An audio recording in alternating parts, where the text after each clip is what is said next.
यार तुझे उस डेंटिस्ट का इलाज पसंद नहीं आएगा क्योंकि उसे मोदी जी पसंद नहीं है। अरे बट नॉनसेंस, बट नॉनसेंस।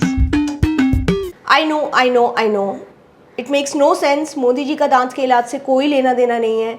लेना देना तो ममता बनर्जी, राहुल गांधी, अमित शाह, अरविंद केजरीवाल, आप, बीएसपी, एसपी, कांग्रेस, बीजेपी, किसी का भी नहीं है दांत के इलाज से लेना देना। लेकिन फिर भी हम इन्हें ले ही आते हैं, घसीट ही लेते हैं अपने उन फैसलों में जिसका पॉलिटिक्स से कोई लेना देना नहीं होता।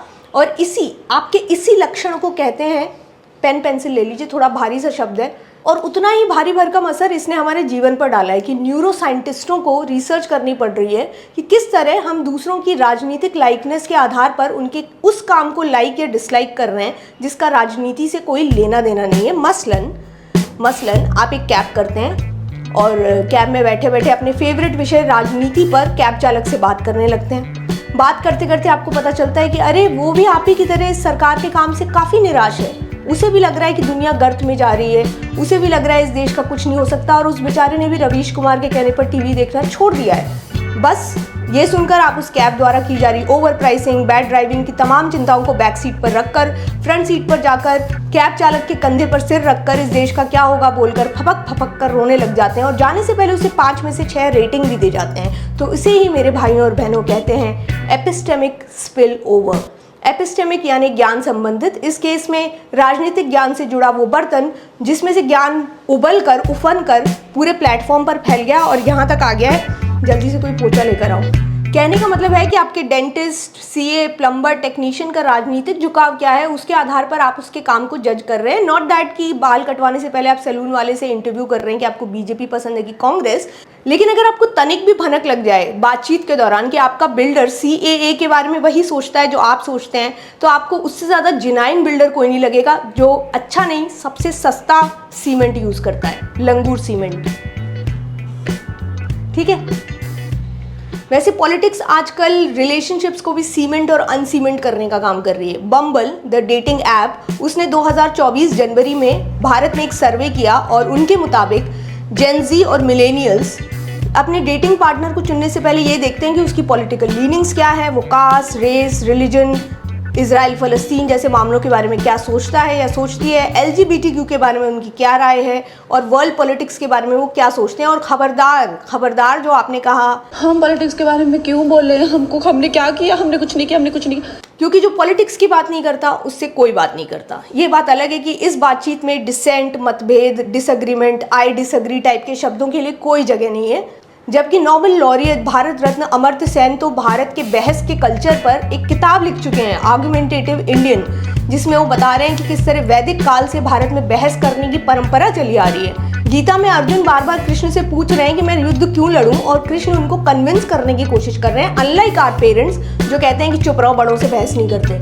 ज़्यादा नहीं, 70-80 साल पहले की बात है। गांधी को महात्मा का दर्जा देने वाले, महात्मा कहकर पुकारने वाले टैगोर खुलकर गांधी के idea of nationalism, idea of celibacy पर डिसएग्रीमेंट जाहिर करते थे। गांधी के चरखा आंदोलन पर टैगोर ने एक ऐसे भी लिखा जिसका नाम था द कल्ट ऑफ चरखा, जहां गांधी मानते थे कि चरखा चलाने से ग्रामीण इलाकों की अर्थव्यवस्था बढ़ सकती है और हर व्यक्ति को दिन में 30 मिनट चरखा चलाना चाहिए ताकि वो आत्ममंथन कर सके। वहीं Tagore according to sense book कहते थे कि चरखा चलाने से ना इकोनॉमिक अपलिफ्टमेंट होता है ना आपका, क्योंकि चरखा चलाने में ना सोच लगती है ना स्टेमिना।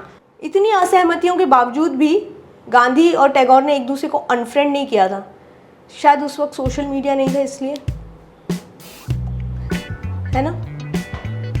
खैर, हालांकि इसे विडंबना ही कहेंगे कि भारत के आर्गुमेंटेटिव नेचर पर किताब लिखने वाले अमर्त्य सेन ने जब 2014 में कहा कि वो मोदी को अपने प्रधानमंत्री के तौर पर नहीं देखते तो उन्हें ट्रोल किया गया और कहा गया कि ऐसे कैसे नहीं देखते, देखना पड़ेगा।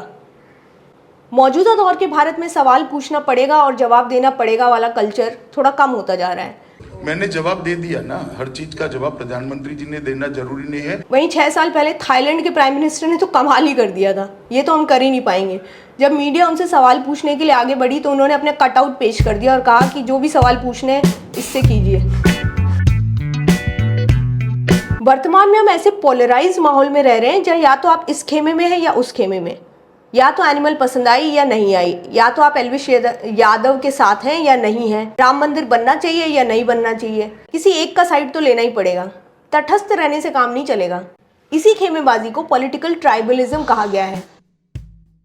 लेकिन हम इस ट्राइबलिज्म के चक्कर में कैसे फंस गए? साइकोलॉजिकल रिसर्च बताती है कि किस तरह तमाम फैक्ट्स सामने होने के बावजूद, सोचने समझने की बेहतर काबिलियत होने के बावजूद हमारा अवचेतन यानी सबकॉन्शियस फोर्सेस हमें दूसरों के पॉइंट ऑफ व्यू को सुनने से रोकती हैं। हम कहाँ रहते हैं, क्या पढ़ते हैं, किन से मिलते हैं, ये सब हमारी पॉलिटिकल सोच पर असर डालता है। और अगर आप कहें कि नहीं हम पर तो नहीं डालता, तो ऑफकोर्स इंटरनेट तो डालता ही है, जिस पर हमारी निर्भरता को मैथमेटिशियन जॉन एलन पॉलिस ने इंटरेस्टिंग तरीके से समझाया है, जिसका भारतीयकरण करूँ तो वो कुछ इस प्रकार होगा। इसे ऐसे समझिए कि जिस तरह हम सब्जी मंडी जाते हैं, ठेले पर अपने पसंद के आलू सब्जी टमाटर लेते हैं, जो पसंद नहीं आता उसे हटा देते हैं। इंटरनेट भी ऐसी एक मंडी है जहां तमाम विचारधाराओं के हिसाब से इन्फॉर्मेशन और मिस इन्फॉर्मेशन मौजूद है। बस आपको ढूंढना आना चाहिए। ऐसी जानकारियों की लाइन लग जाएगी जो आपके पक्ष, आपकी सोच, आपकी विचारधारा पर ठप्पा लगाएगी और आपसे कहेगी कि गुरु तुम ही सही थे। इसे ही ऑब्जेक्टिविटी डिल्यूजन कहा गया है, जिसका मतलब है कि अपनी जानकारी और इमोशंस को परम सत्य मानना और सोचना कि भाई कोई भी रीजनेबल आदमी वही सोचेगा जो मैं सोच रही हूँ। जो नहीं सोच रहा है वो तो वैसे भी मेरी कंपनी डिजर्व नहीं करता। और आपको जानकर खुशी होगी कि ये काम पढ़े लिखे लोग ज़्यादा कर रहे हैं। रिसर्च गेट पर आई एक रिसर्च, जिसकी लिंक मैं डिस्क्रिप्शन में डाल दूंगी, बताती है कि किस तरह डेमोक्रेसी में पढ़े लिखे सिटीजन्स की ज़रूरत तो है, लेकिन इसी डेमोक्रेसी में समझदार और पढ़े लिखे सिटीजन्स ही ऐसे किसी भी फैक्ट को दरकिनार करने में सबसे आगे हैं जो उनके मिजाज से मेल नहीं खाते। तो इसके साथ ही मैं अपनी वाणी को विराम देती हूँ। आप मेरी बात से सहमत हैं तो बहुत अच्छा, असहमत हैं तो भी नो प्रॉब्लम, कमेंट्स में लिखिए, बल्कि असहमति ज़्यादा लिखिए। बाकी मानूंगी तो मैं नहीं ही, अच्छा ठीक है मान जाऊंगी अगर आप इस चैनल को लाइक, शेयर, सब्सक्राइब करेंगे और 10 और लोगों में बांटेंगे, उसी तरह जैसे व्हाट्सएप पे आप अपने विचार बांट रहे होते हैं। कल्पना कीजिए चैनल का नाम है और मैं जिनसे बाल कटवाती हूँ वो कांग्रेसी हैं। ठीक नहीं काट रहे हैं आजकल, नहीं बात करनी पड़ेगी।